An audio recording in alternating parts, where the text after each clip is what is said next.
sets of burning red eyes staring back at him. Ooh. Sergio stood there stunned. I might not lie. If I seen two red eyes looking at me, I would have a heart attack. I would have died right there. What? Man, you just might as well die. The mic can't save you.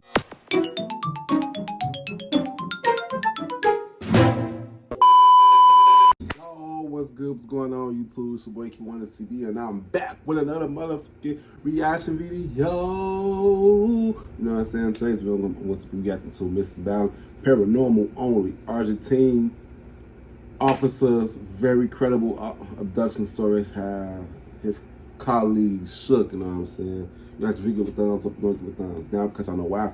We're okay. Just until you want to see more reaction videos from me or any other videos from me, unless you guys go on my channel, check my videos. If you do like my videos on my channel, go ahead and click that subscribe.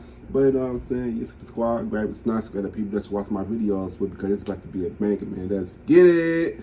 Yeah, let's go. Full screen, let's go.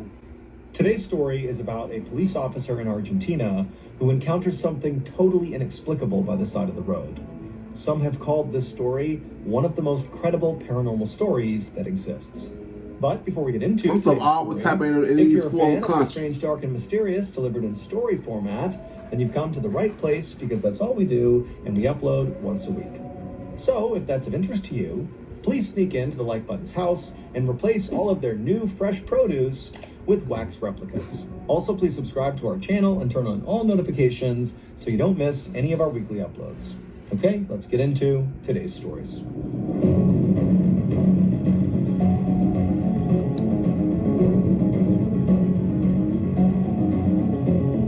Very nice.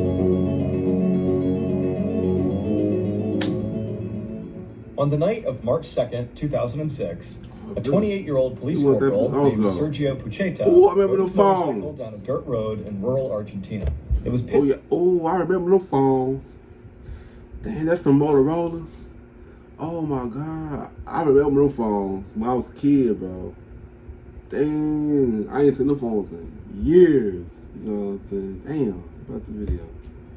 Out with no street lights, and on either side of the road were mostly open fields, interspersed with patches of forest, and there were mountains rising up in the background. There was nobody around him for miles. This was an area called La Pampa. That'd be so scary, though. For its beautiful landscapes and cowboy. That country, the Sergio rural, was out here at night, it's so scary because nothing came out here at night to trap or kill the wild cats, monkeys, and birds that often sold for lots of money on the black market.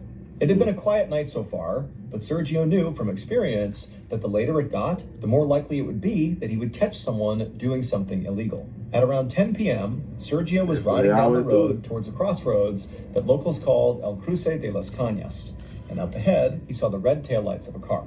And at first, it seemed like this car was coming to a stop, but then it turned off the road and drove into this nearby cluster of low trees and thick vegetation about the size of a football field, and then these taillights disappeared. Sergio felt his heart start to beat a bit faster because he knew this had to be a poacher. Maybe, he thought, this poacher had seen him and realized he could be a cop, and so was driving off the road and basically trying to hide from Sergio. Sergio sped up on his motorcycle, and when he reached the spot where this car had left the road, he pulled over and he parked. Sergio climbed off his bike and then radioed into headquarters his location and asked for backup. Then he unholstered his gun. He knew this far out, it was going to take backup a long time to get here, and Sergio had no intentions of letting these poachers get away. Sergio had a flashlight, but he didn't bother to take it out because he didn't want to give away his position. But in the darkness, Sergio was having a really hard time finding where in this vegetation the car had gone. There were no broken branches or crushed bushes. I mean, the entire vegetation looked completely uniform and intact. And so Sergio, with his gun drawn in front of him, began pacing along the shoulder of this road, looking for tire tracks on the ground. That's strange. But after looking for a while, he couldn't find any. Like, there was no indication that a car was ever here or drove into this vegetation. And so eventually, Sergio just stopped and listened. He figured the poachers could only have driven a little ways into the trees before stopping, and so he hoped to hear them moving around. But as he stood there, all he could hear was the sound of the wind rustling through the trees, the crickets and cicadas chirping and buzzing, the hoots of owls, and the long, strange chirring sound of birds known as nightjars. Sergio knew if he wanted to catch these poachers, he couldn't just sit here all night hoping they made a noise. Right. So he took a deep breath, stepped off the road, and made his way into the trees. He walked quickly but carefully, moving branches aside with one hand and holding his gun with the other, constantly scanning left and right for any movement or light. And when he was about 100 feet into the trees, he finally saw something. Out of the corner of his eye, he caught a glint in the darkness. And for a second, it almost looked like moonlight reflecting off of something metal. And so Sergio thought, that's got to be the car. I've got them. They're right here. But when Sergio turned to face them, he immediately realized there was no car. What he saw was so jarring, so terrifying that for a second, he just stood there frozen to the spot. And as he did, the sounds in the forest began to amplify all around him, and he felt this panic building inside of his chest. He wanted to scream, but when he opened his mouth, no sound came out. Take your taste buds on a unbelievable adventure. Shock mode. Where fun has no bounds and every bite fits a is a coat. ride. Discover a world where snack time unlocks imagination. Garden veggie snacks. Unbelievably delicious. A few minutes later, an off-duty police officer who was friendly with Sergio was heading to bed in his home when his phone rang. He looked at the screen and saw it was Sergio calling him, so he opened his phone and said hello. But Sergio didn't say hello back. Instead, in a voice that was unusually cold and monotone, Sergio just said, "Come to Las Cañas. You know what to do." And before this other officer could ask Sergio what he meant, what's going on here, the line just went dead. The officer tried to call Sergio back, but Sergio didn't answer. The officer really had no idea what was going on here. This was exceptionally odd behavior by Sergio. And so this officer felt compelled to call it into headquarters just in case. But when this officer got the dispatcher on the phone, the dispatcher told him they actually already had backup on their way to Sergio right now. And the dispatcher told him that they were actually pretty worried about Sergio too. Because after Sergio's first radio call had come in... It's just because it wasn't Sergio. It wasn't Sergio. So they probably had Sergio locked up too somewhere, and they used his phone to call whoever so they could get them too. That's my prediction. What y'all think about the video? His location and asked for backup. They had lost contact with him. Every time they had tried to call him back, he wasn't answering. Meanwhile, the backup, 3 police cars full of officers, sped past cornfields into the remote area that contained Las Cañas, where Sergio had last been. And when they got to the actual spot on the road where Sergio had said he was, like his actual location, they found his motorcycle, but Sergio was nowhere to be found, and nobody else was there either. It was just this motorcycle. And so the 3 cars pulled over near the motorcycle, and the officers got out. One of the officers tried again to hail Sergio on the radio, but again, they were met with silence. And so they all fanned out with their flashlights and began searching this road up and down, looking for any sign of Sergio. And after a minute or two, one of the officers spotted this cluster of metal in the sand by the side of the road. Now, this officer did not immediately connect whatever this metal was with whatever happened to Sergio. They just walked over to see what it was. But when he actually reached it and shone his light directly on it, he gasped and called out to the other officers, "Over here!" Because these pieces of metal definitely had something to do with Sergio. They were the completely disassembled parts of Sergio's radio and his... What I tell you, he took them. So they trying to lure them in so they can get them too. That's the video. This discovery immediately launched a major police search operation.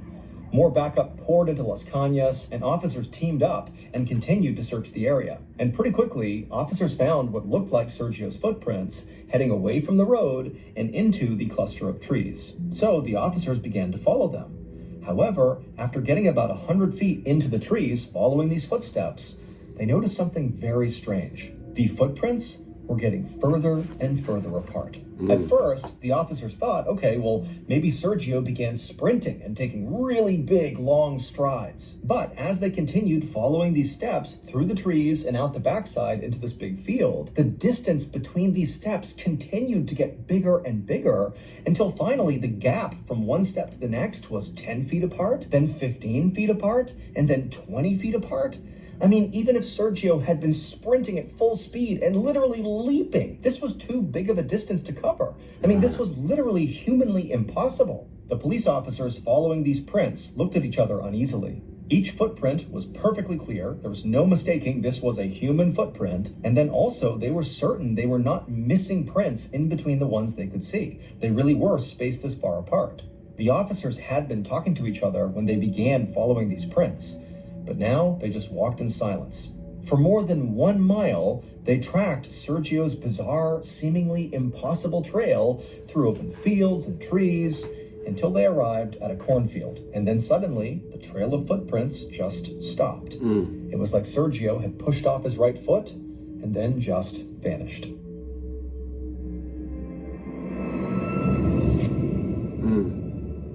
Thank you to BetterHelp for sponsoring today's video. In 2017, I left the military after 7 years, and I knew reintegrating into civilian life was going to be a challenge, but I was not prepared for just how much. The search for Sergio went on all night, despite the fact that it started to pour at around 2 a.m. But the officers never gave up. However, beyond those footsteps, they never found any other trace of Sergio. And there was one other thing police couldn't find. There was absolutely no sign of the poachers that Sergio had called in before he had vanished. There were no tire tracks from any vehicle other than Sergio's motorcycle. There was no broken vegetation or anything like that. It looked like no car had ever been driven into these trees. And there were no signs of any kind of struggle either that would explain why Sergio was gone and why his gun and radio were disassembled by the side of the road. The whole situation just made absolutely no sense.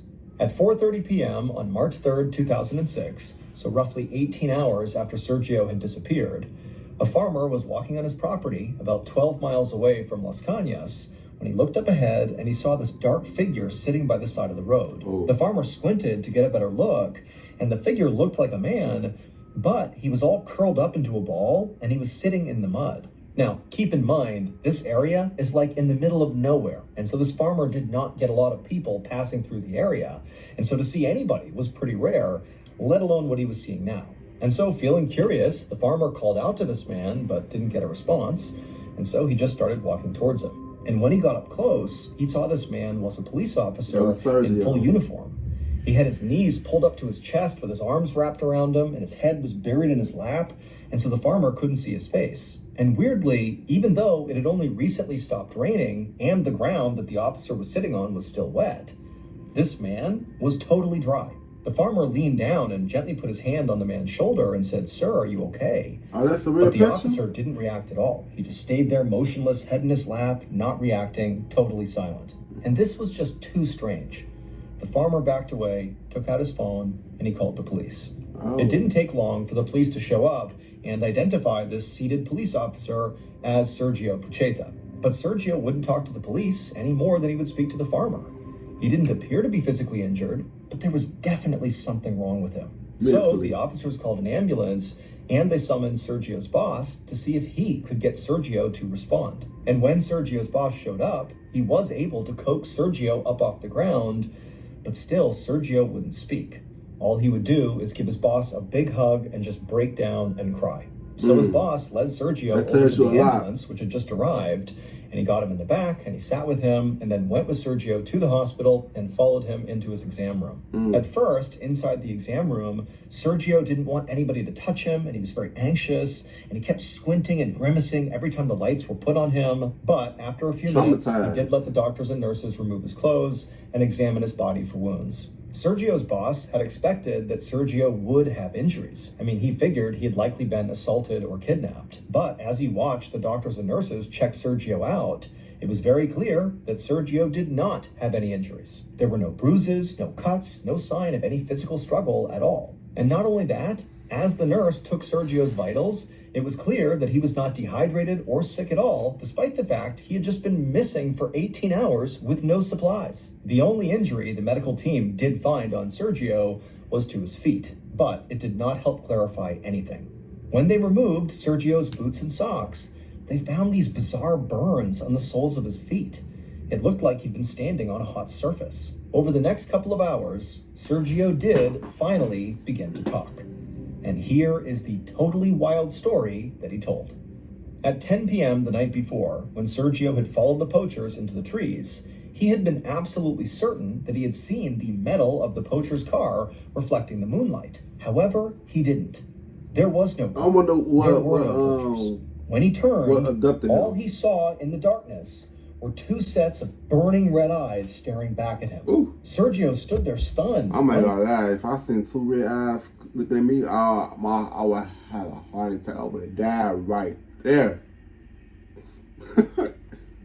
What? Man, you just might as well die. Nobody can't save you. You in the middle of no motherfucker. Well, you know what I'm saying? Like, nah. What's this video? Or who or what these eyes belonged to. And then before he could do anything, the eyes began to move closer to him. Ooh. And as they did, Sergio realized with growing horror that these were not human eyes. These were not animal eyes. Of course it wasn't. These eyes belonged to some creature he had never seen before. All he could make out beyond the burning red eyes were these slim gray bodies with big heads and long skinny fingers, and they didn't appear to blink at all. Sergio opened his mouth to scream, but when he did, no sound came out. That's when Sergio realized that not only could he not scream, but he no longer was... But you know what's so crazy though? Imagine him telling that to somebody this, and nobody don't believe him. That shit would make a motherfucker go crazy in the head. For real. Like, damn, like...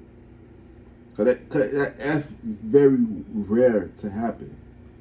If something like this happens to somebody and they go out and testify what happened to them, they're not gonna believe them. The only proof that you need is like a video. Like, oh my God. You know what I'm saying? But you know, some people like that, oh, that's edited, that's fake.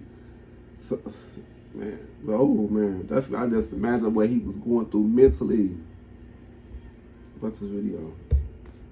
To move. But then suddenly he felt this intense pressure in his torso, and his back sort of involuntarily arched in response. He tried to wrench himself free of whatever seemed to be in control of him, but he couldn't. It felt like his spine was going to snap. And then he felt himself begin to walk out of the forest. That was controlling him. His back is arched in this totally unnatural position, and he's marching out of the trees. And then as he's doing this, he watched helplessly as one of his hands went down and pulled out his phone. And then he dialed the number of that officer, and then this detached, cold voice came out of Sergio's mouth, telling his friend, "Come to Las Cañas, you know what to do." And as Sergio continued to walk in this bizarre, bent-over gait, he felt himself reach for his gun.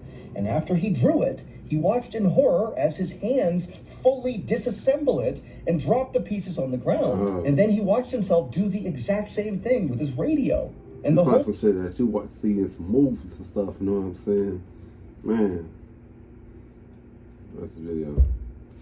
These red-eyed creatures are just a few feet away, staring at him.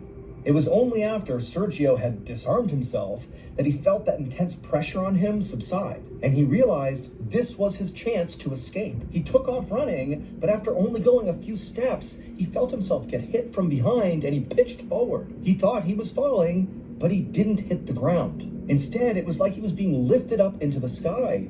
And for a moment, he just careened through the air until abruptly, whatever force was holding him up let go. He fell to the ground and somehow managed to land on his feet, but then once again, he was lifted back up. And this time, he was thrown even farther through the air before he hit the ground. And then it happened again, and again, and again. And so as this was happening, Sergio realized these red-eyed creatures must be the ones in control, and they were playing with him. They knew he was trying to escape, but they didn't stop him. They just kept picking him up and throwing him forward over and over again. And as all this happened, Sergio began to feel his feet burn. The last thing he remembered was running through a cornfield. And as he did, he realized suddenly that it seemed like he was all alone. The red-eyed creatures were gone. And so Sergio looked over his shoulder, and all he saw were swaying corn stalks and darkness. And for a moment, he's thinking, maybe this is all over. But then, still running, he turned to look straight ahead, and he saw there was this incredible wall of just pure darkness. There was no cornfield, no ground at all. In fact, there was no sky, no moon, no stars, nothing. It was just pure black, like he had reached the actual edge of the world. And then, once again, he felt himself begin to rise into the air, and he looked down into this darkness, into this void, and staring back at him are two red glowing eyes.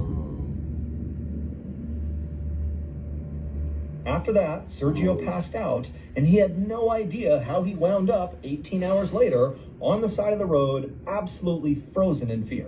No one has ever been able to explain what happened to Sergio, including Sergio himself. But it should be noted that Argentina and South America more broadly is a very well-known hotbed of paranormal activity. Following this incident, Sergio was so traumatized that he retired from the police force. To this day, cops and locals still report seeing strange lights in and around Las Cañas. And now, here's a clip from the latest episode of Run Fool. Enjoy.